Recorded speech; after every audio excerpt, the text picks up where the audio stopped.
Hello, this is Scott, and I'm known as the Overland Gardener, according to my YouTube channel. I'm talking to you today from my house inside because it's cold outside, and I have done something that I've wanted to do for so long, and I thought I would just share it with you. So I've decided to make myself a conservatory slash office. You can see my computer, and I've been having plants throughout my house for a long time, and I don't know how well they're doing all the time. They don't do well, and sometimes I water them, sometimes I overwater them, sometimes I forget about them because they've spread throughout every window in the wintertime, trying to take optimum advantage of any sort of sunlight. And so we're all busy, and sometimes I'm like, I forgot about this plant. So what I decided to do, and it happened by accident, was we have got new windows installed. You can see that the trim is not done around the window, and it's been that way for going on 4 weeks now. And this room was my daughter's room.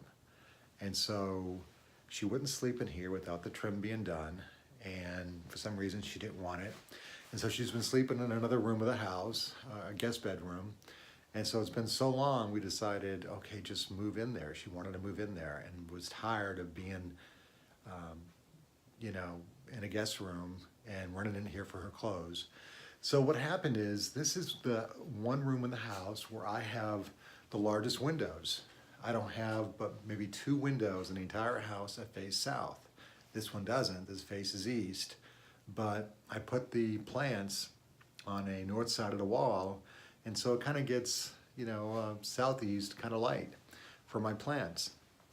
And so let me go ahead and talk to you about, show you my different shelves, how I put them up, and how we came about turning this into a conservatory where I spend, if you can't tell, the morning reading my paper, with my wife also reading her paper, and enjoying our plants, and Maxwell also. Here's Maxwell. Hello. And Maxwell keeping me company. So let me go ahead and show you around. Good boy, Max. So I was able to get these panels. They were, a neighbor was getting rid of these chrome panels. They're kind of nice. Wired, pretty thick. The plants do pretty well. There could be some smaller ones that are a little wobbly sometimes, but I put a plastic tray beneath it and they work well. And so it looks like a substantial unit, right? They're like 3 6-foot long by 2-foot panels, and they look like they're really, it took a lot to put them on, but it's not.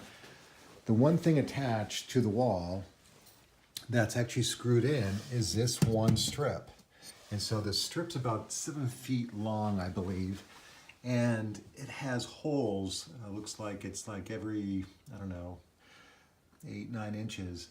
But the studs are on my wall are like every 18 inches. So I was able to go ahead and find a stud with a stud finder, and I put all the screws in, and I probably didn't need to, but I wanted to fill up the holes and not have any empty holes. And so that one horizontal 7-foot long strip is what is holding up this entire 3-level planter. And so then I went ahead, and these vertical strips right here, they just, you can see right there, they just basically latch on to this strip right here. And that's all I have. They have places to screw them into the wall if you want. You can't see that. But they have little holes to screw them into the wall. But I didn't use them. I didn't need them because I figured the weight of the plants and the shelves would be enough to keep this thing pretty much stable, and it is. And then I went ahead and found these brackets, and they were basically about, I guess they're about 20 inches long, and I think each one cost maybe $7, and I needed 9 of them for my 3 shelves, and each one holds about 300 pounds. And so between the free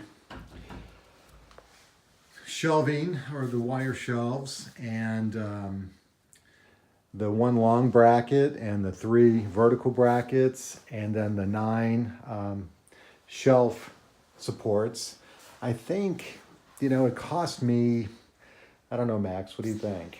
He's taking his little nap. I think he's tired. You tired, Max? Yeah, he's tired. I think it costs basically about $80. But if you go to, I did see these kind of shelving at different stores. I don't know, they won't be like this, but I think you can find some that maybe are $25 a piece. So that would add to it. Or you can find something that's maybe cheaper or online like I did from a neighborhood garage sale or a neighbor who wants to get rid of something. So anyways, that pretty much talks about, what I did for this room. And so just to finish up, it's not a big room. It does have a little higher ceiling than usual, which allows for that half moon window, which will give us more light. I'm not doing any sort of shades or curtains on this window at all. It's east facing, as I said. The shelving unit's on the north wall, so it faces south. And we have 2 chairs, my wife and I, and of course Maxwell has his bed there, where we can spend a lot of time in here. The ficus trees, and I got a number of other kind of plants. I'll go through them if you guys are interested in terms of what I have here. Maybe I can talk about these things a little bit more in detail. But for now, it's a very comfortable room, and it's something that we enjoy doing. And by the way, this is a photo of the Chinese garden at the Montreal Botanical Gardens, and also their orchid greenhouse. And so between being a sitting area, my office, and now a place for plants, a conservatory, it's not a very big room, but it hopefully gives you enough inspiration that, you might be able to find something in your house to do something very similar. And once again, I think I mentioned all my plants are in here, and that's not true. I got plants throughout the house. All my smaller plants and succulents are in here. But I got, tons of plants throughout my house. So, I think I might have said that, all my plants are in here. But, maybe they will be at one time, but at one point, but not right now. So anyways, that's what I've done. And hopefully you guys can get inspired by it and do something very similar.